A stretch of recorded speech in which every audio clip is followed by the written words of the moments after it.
In my previous video, I showed you how I measured out my oils and water to prepare to make 4 batches of deer tallow soap.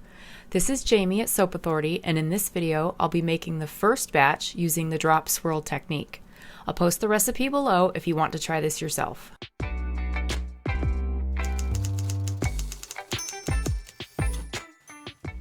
Now, the first thing I do is measure out my lye, and I'm going to follow all the safety precautions when working with lye when I do this.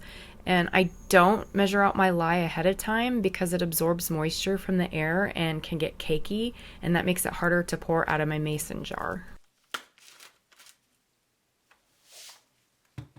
Next, I get my water out and place it in my sink to mix. I like to mix in the sink just in case it spills, and the last thing I want is lye water all over the place.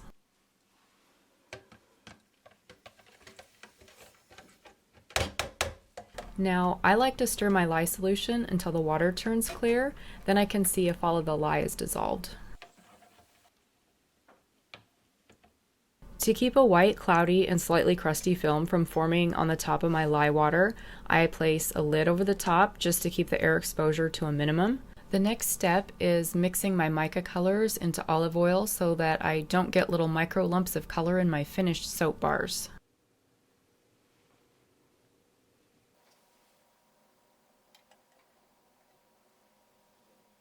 The first color I'm going to be using is green chrome oxide from Brambleberry. This is a little bit darker green. It's not a bright green, it's more of a Christmas tree green color. Next up is really red mica from Nurture Soap. This is one of my favorite reds, and it's a true Christmas red.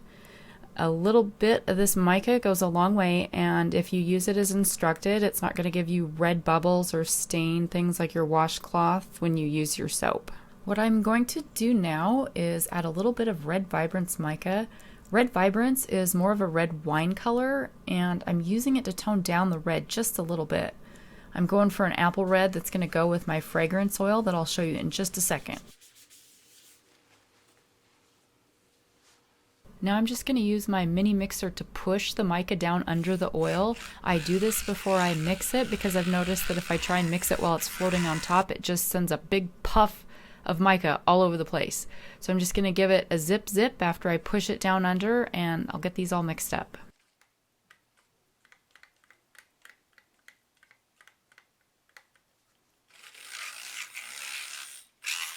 Now for my fragrance, I'm going to be using apple sage fragrance oil from Brambleberry. This fragrance is really potent, so you can get away with using less than you would with other fragrances. It's got a really nice holiday scent. It reminds me of a woodsy apple smell. It's a good idea to protect your scale with cling wrap when using it in soap making. Lye can eat the finish off certain metals, and certain fragrance and essential oils are notorious for dissolving or clouding up plastic.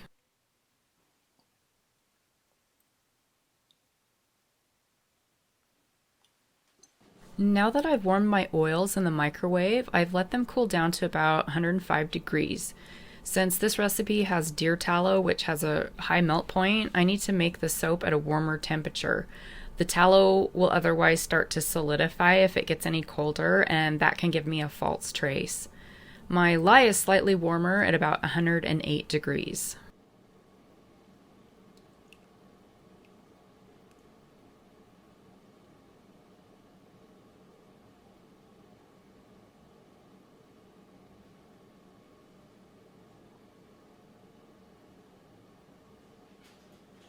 Since I'm making my soap slightly warmer, it's going to come to trace faster and thicken faster, so I'm going to hand stir more and use my stick blender as little as possible.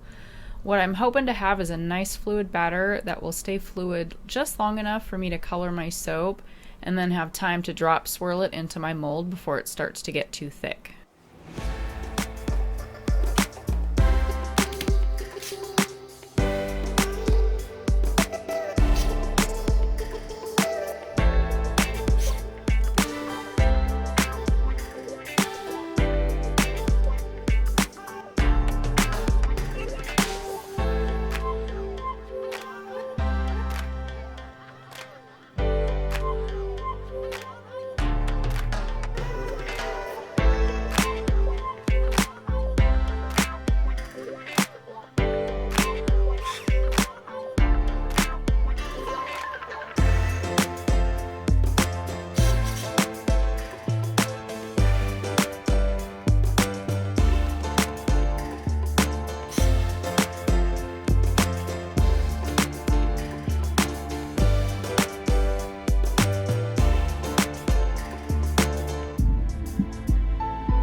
Alright, it's all done and the top's been fancied up. Here's a close-up of the soap log. The red kind of looks like tomato paste and the green is pretty dark. That should lighten up just a bit by the time it's ready to unmold and cut. Now I'm going to cover it up and wrap it in some old towels to keep the heat in and insulate it. Then I'll leave it for about 24 hours and then we can cut it and see what we've got.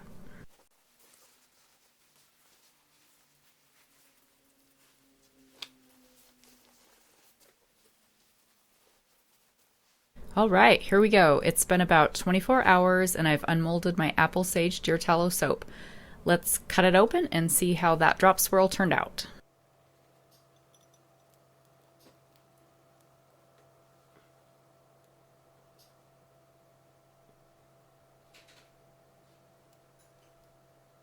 See how I'm reaching in to hold that end piece up and keep it from bowing out?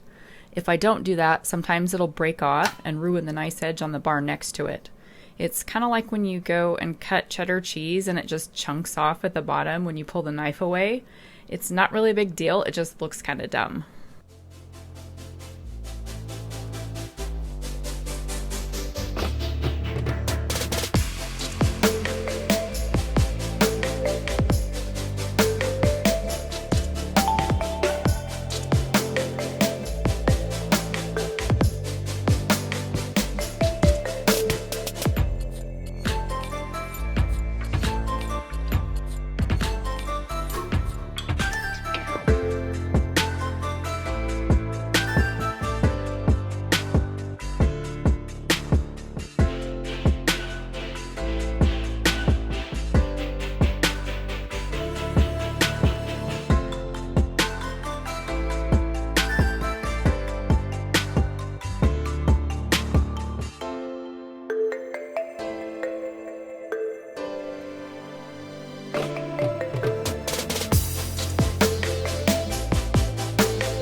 Alright guys, I hope you enjoyed watching this video.